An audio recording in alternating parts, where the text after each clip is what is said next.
പ്രത്യേകമായ വിധത്തിൽ Fiat mission ഇന്ന് ബൈബിൾ പ്രചരണത്തിലൂടെ ആരംഭിച്ച് വലിയ മിഷണറിമാരെ പ്രോത്സാഹിപ്പിക്കുന്ന ഒരു അൽമായിൽ നിന്ന് ആരംഭിച്ച അവരുടെ മാത്രം പ്രവർത്തനത്തോട് നേതൃത്വം കൊടുത്ത് സീറ്റിയുടെ നേതൃത്വത്തിലാണ് തുടങ്ങിയത്. തൃശ്ശൂർ തന്നെയാണ് തുടങ്ങിയത്. ലോകം മുഴുവൻ വ്യാപിച്ചു കിടക്കുന്ന ഒരു പ്രസ്ഥാനമായി മാറിയിരിക്കുകയാണ്.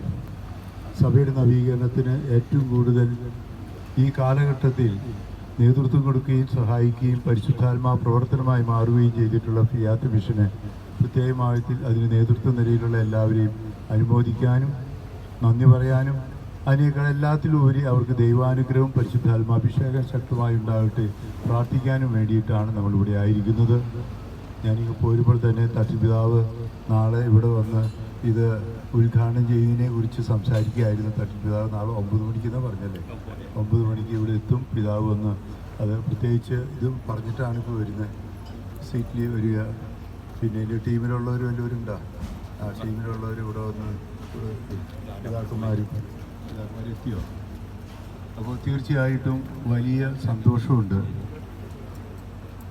വളരെ ലളിതമായ പ്രവർത്തനങ്ങളിലൂടെ പേപ്പർ കളക്ട് ചെയ്ത് മറ്റുമൊക്കെ അങ്ങനെയാണ് ഇന്ന് ലോകത്തിലെ വിവിധ ഭാഷകളിൽ ബൈബിള് അത് അടിച്ചു കൊടുക്കുക, അത് തർജ്ജമ ചെയ്ത് കൊടുക്കുക. ആഫ്രിക്കൻ ഭാഷകളിൽ, നോർത്ത് ഇന്ത്യയിലെ പല ഭാഷകളിലേക്കും ബൈബിൾ കൊടുക്കാൻ, അത് ഫ്രീ ആയി കൊടുക്കാൻ, അതിൽ അവരുടേതായ ലോക്കൽ ലാംഗ്വേജിൽ കൊടുക്കാനായിട്ട് ഫിയാത്ത് മിഷൻ ചെയ്തതാണ് ആദ്യം തന്നെ ഏറ്റവും വലിയ പ്രവർത്തനം. അതിന് പ്രത്യേകിച്ച് സീറ്റിലൂടെ നേതൃത്വം തുടങ്ങിയ അൽമായ ടീമിനെ പ്രത്യേകമായ വിധത്തിൽ അനുമോദിക്കാനായിട്ട് ഞാൻ ആഗ്രഹിക്കുകയാണ്.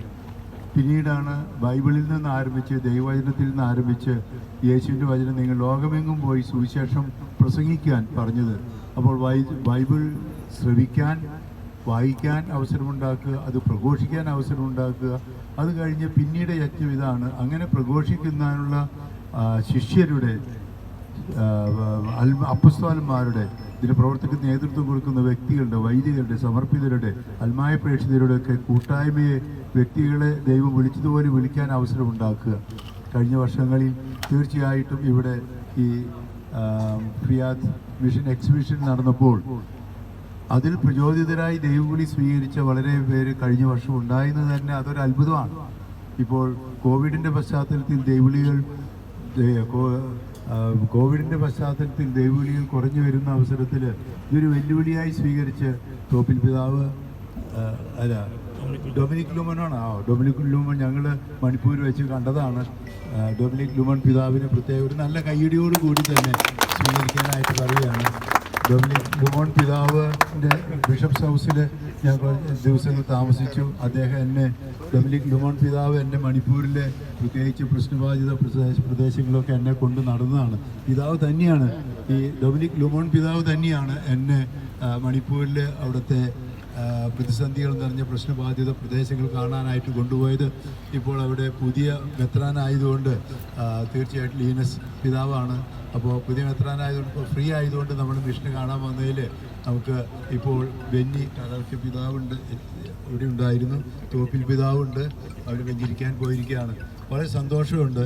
അപ്പോൾ മണിപ്പൂരിൻ്റെ എന്താണ് അവിടുത്തെ സത്യാവസ്ഥ എന്ന് ചോദിച്ചാൽ ഡൊമിനിക് ലൂമൻ പിതാവിനോട് ചോദിച്ചാൽ മതി. ഏറ്റവും അധികം അനുഭവിച്ചിട്ടുള്ളത്, മണിപ്പൂരിലെ പ്രതിസന്ധികൾ ഏറ്റവും കൂടുതൽ അനുഭവിച്ചിട്ടുള്ളത് ഈ പിതാവാണ്, ഡൊമിനിക് ലൂമൻ പിതാവ്. അപ്പോൾ തീർച്ചയായിട്ടും അന്ന് മെയ് 3 അല്ലേ, മെയ് മാസം 3-ാം തീയതി കഴിഞ്ഞ വർഷം.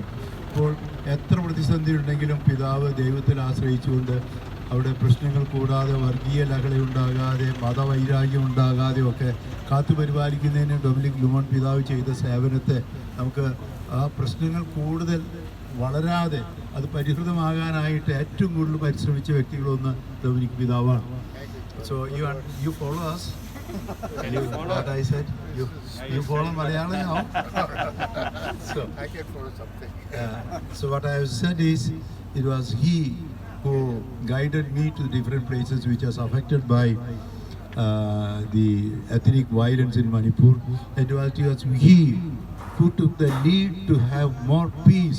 Otherwise, if we had not taken that much lead, there would have been much violence in Manipur. So he had been to, especially I went to the parish where he was parish priest Sugunu. and which was totally, it was a Catholic parish. He was the parish priest there before becoming a priest, before becoming a bishop. But that Sugnu church, school, all the families, all the houses were totally destroyed, demolished. So I saw that place along with him, and he has been leading the Manipur Christians. It is more than 1 lakh Christians, 1 lakh Catholics are there.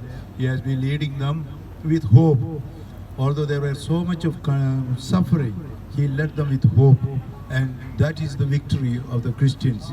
It's only through cross we have resurrection, we have victory, and that he proved through his life and his mission.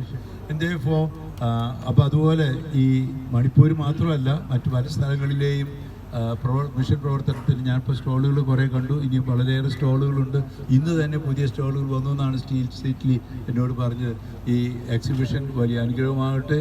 ധാരാളം പേർ ഇത് സന്ദർശിച്ച്, പ്രത്യേകിച്ച് mission experience, അതിനേക്കാൾ ഉപരി mission താല്പര്യമുള്ള മിഷണറിമാരാകാനുള്ള, അത് വൈദികരും സന്യസ്തരും മാത്രമല്ല, അൽമായ മിഷണറിമാരാകാനുള്ള ഒരു തീക്ഷ്ണ